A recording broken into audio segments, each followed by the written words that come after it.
कर्ण मरा पर स्वर्ग में कोई उत्सव नहीं था।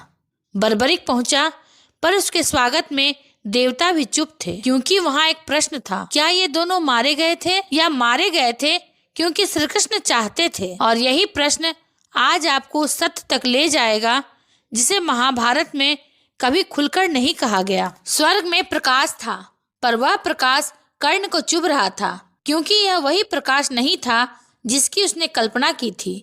वह सोचता था युद्ध के बाद उसे उत्तर मिलेंगे, पर यहाँ प्रश्न ही बढ़ते जा रहे थे। कर्ण ने देखा देवता अपने अपने लोकों में मग्न थे, अप्सराएं हंस रही थी, इंद्र का दरबार सजा था, पर कहीं भी उसकी ओर देखने वाली कोई दृष्टि नहीं थी। क्या स्वर्ग में भी मनुष्य अकेला रह सकता है? कर्ण यह सोच ही रहा था कि तभी पीछे से एक शांत स्वर आया। तुम्हें भी यह शांति असहज लग रही है ना? कर्ण ने मुड़कर देखा। क्षण भर को उसकी आंखों में आश्चर्य ठहर गया। वह युवक था, तेजस्वी, शांत और असामान्य रूप से स्थिर। कर्ण ने धीरे से कहा, तुम? युवक मुस्कुराया। हाँ, उसने कहा, वही हूँ जिसे युद्ध देखने की अनुमति थी, पर युद्ध करने की नहीं। कर्ण के मन में एक नाम गूंज उठा, बर्बरिक। कर्ण ने गहरी सांस ली। तुम यहाँ कैसे? उसने पूछा। बर्बरिक ने उत्तर तुरंत नहीं दिया। वह स्वर्ग के उस आकाश को देख रहा था जो कभी बदलता नहीं था। क्या तुम यह जानना चाहते हो? उसने कहा, या यह जानना चाहते हो कि तुम यहाँ क्यों हो? कर्ण कुछ न बोला। कभी कभी मौन ही सबसे बड़ा उत्तर होता है। कर्ण ने दूसरा प्रश्न किया, क्या युद्ध में मारा जाना धर्म का प्रमाण होता है? बर्बरिक ने दृष्टि झुका ली। और यदि नहीं? कर्ण ने आगे कहा, तो मेरी मृत्यु का अर्थ क्या था? अब बर्बरिक ने उसकी ओर देखा। यदि तुम्हारी मृत्यु समझ में आ जाए, उसने कहा, तो मेरी भी समझ में आ जाएगी। दोनों के बीच एक ऐसा मौन खड़ा था जिसे केवल सत्य तोड़ सकता था, पर सत्य यहाँ नहीं था। तभी आकाश में एक कंपन हुआ, स्वर्ग की स्थिरता डगमगा गई, देवताओं की हंसी थम गई और एक स्वर गूंजा, न कठोर न कोमल, बस अटल। यह प्रश्न स्वर्ग में नहीं सुलझते। कर्ण और बर्बरिक दोनों ने एक साथ देखा। काल वह किसी रूप में नहीं था, पर उसकी उपस्थिति सब पर भारी थी। कर्ण ने आगे बढ़कर कहा, यदि मेरी मृत्यु तुम्हारे विधान से हुई है तो उत्तर भी तुम्हारे पास होगा। काल कुछ क्षण मौन रहा, फिर बोला, कुछ मृत्यु मेरे लेखे में नहीं होती। कर्ण चौंका, तो फिर किसके लेखे में? काल ने कहा, उसके जो समय से भी पहले परिणाम देख लेता है। बर्बरिक ने धीरे से कहा, कृष्ण। काल ने कुछ नहीं कहा, पर उसका मौन स्वीकृति था। पर उनसे पहले काल बोला, तुम दोनों को एक बात समझनी होगी। क्या? कर्ण ने पूछा। तुम्हारी मृत्यु दंड नहीं थी, काल बोला, और न ही पुरस्कार। तो फिर? बर्बरिक ने पूछा। एक आवश्यकता। कर्ण की मुट्ठी भींच गई। किसके लिए? काल ने उत्तर नहीं दिया। इसके स्थान पर एक दूत प्रकट हुआ। आओ, दूत ने कहा। जिसके पास उत्तर है वह प्रतीक्षा नहीं करता। वे चल पड़े। मार्ग न ऊपर था न नीचे, जैसे स्वयं अस्तित्व पीछे हट रहा हो। कुछ दूर चलने के बाद एक द्वार दिखा। द्वार के सामने कोई खड़ा था, वीणा हाथ में और मुख पर वही परिचित मुस्कान। तो अंततः नारद मुनि बोले, तुम दोनों ने वही प्रश्न पूछ लिया? कर्ण ने प्रणाम किया। क्या उत्तर मिलेगा? उसने पूछा। नारद ने द्वार की ओर देखा। मिलेगा, उन्होंने कहा, पर उत्तर तुम्हें वैसा नहीं छोड़ेगा जैसे तुम आए हो। बर्बरिक ने पूछा, क्या हम तैयार हैं? नारद मुस्कुराए। यह प्रश्न अब महत्व नहीं रखता। द्वार धीरे धीरे खुला। अंदर एक शांत प्रकाश था और उस प्रकाश के मध्य एक श्याम आकृति। कर्ण का हृदय अनजाने ही झुक गया। श्री कृष्ण। पर कृष्ण ने कुछ नहीं कहा, केवल देखा, और वह दृष्टि ही पर्याप्त थी यह समझाने के लिए कि जो उत्तर मिलने वाला है वह सरल नहीं होगा। द्वार पूरी तरह खुल चुका था, पर भीतर जो दृश्य था वह किसी स्वर्ग के समान नहीं था। यहाँ न स्वर्ण का आडंबर था, न इंद्र का सिंहासन, न अप्सराओं का कोलाहल। फिर भी यह स्थान स्वर्ग से कहीं अधिक भव्य था। एक विशाल सभागृह जिसकी छत दिखाई नहीं देती थी। स्तंभ थे, पर ऐसे नहीं जिन्हें किसी शिल्पी ने गढ़ा हो।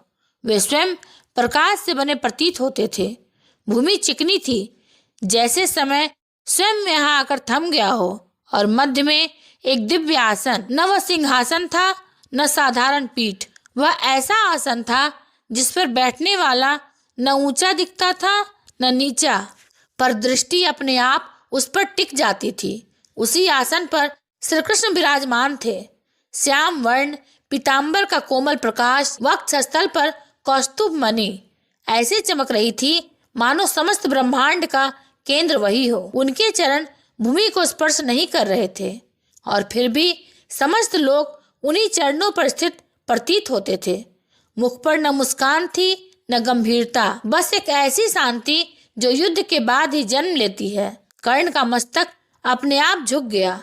यह प्रणाम किसी देवता को नहीं था, यह स्वीकार था, स्वीकृति की जिसने जीवन भर रणनीति रची, दान लिया, नियति बदली, वह यही है।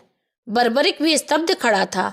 जिस कृष्ण से उसने अपना शीश मांगने का आग्रह सुना था, आज वही काल के भी काल बनकर उसके सामने विराजमान थे। सभा में कोई और नहीं था, न शंखनाद न घोष, क्योंकि जहाँ कृष्ण होते हैं वहाँ शब्द भी संयम से रहते हैं। कुछ क्षणों तक श्री कृष्ण ने कुछ नहीं कहा, केवल देखा। कर्ण को लगा जैसे वह दृष्टि उसके पूरे जीवन को एक क्षण में पड़ गई हो। अंगराज का गौरव, सूत पुत्र का अपमान, दान की आदत और अंत का अन्याय।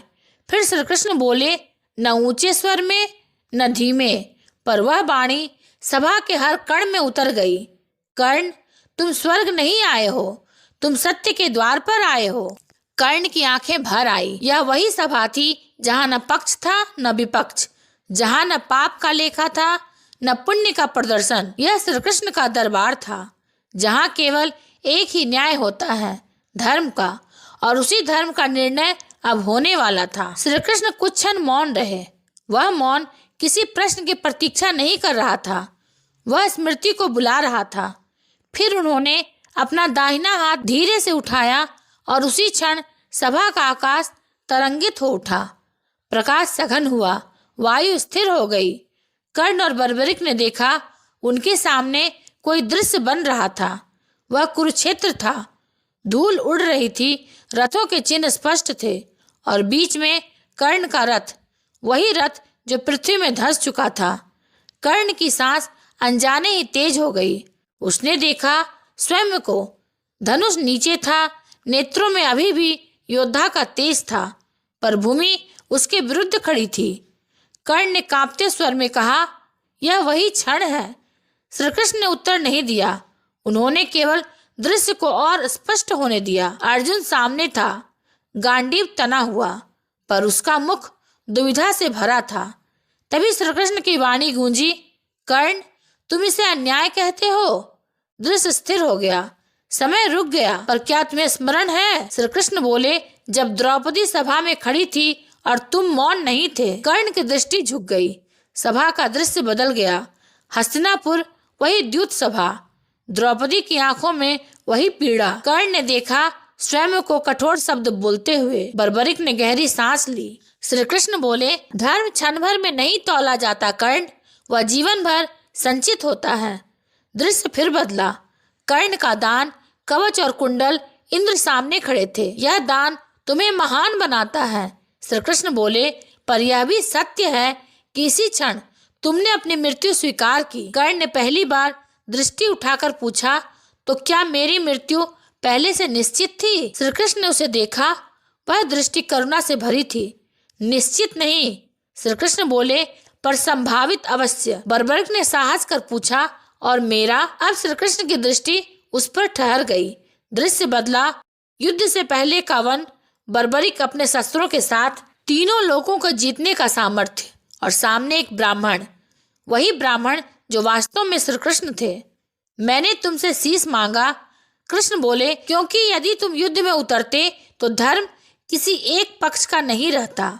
बर्बरिक के नेत्र भर आए। तो क्या मेरा बलिदान भय था? उसने पूछा। श्री कृष्ण ने सिर हिलाया।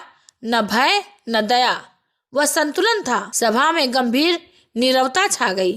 फिर श्री कृष्ण ने दोनों की ओर देखा।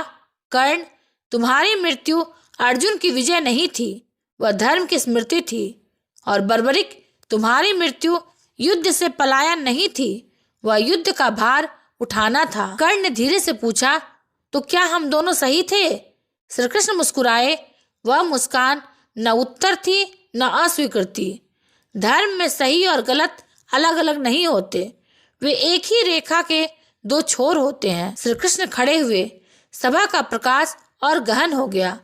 तुम दोनों अपना कर्तव्य निभा चुके हो, अब तुम्हें उत्तर नहीं शांति मिलेगी। कर्ण ने मस्तक झुका दिया, बर्बरिक ने भी। सभा धीरे धीरे धुंधली होने लगी, पर श्री कृष्ण की अंतिम वाणी अस्तित्व में गूंजती रही। जो अन्याय प्रतीत होता है वह कभी कभी सबसे गहरा न्याय होता है। और प्रकाश सब ओर फैल गया। यदि आपको यह वीडियो अच्छा लगा हो तो इसे लाइक, शेयर और सब्सक्राइब अवश्य करेंगे। अंत तक देखने के लिए आपका धन्यवाद।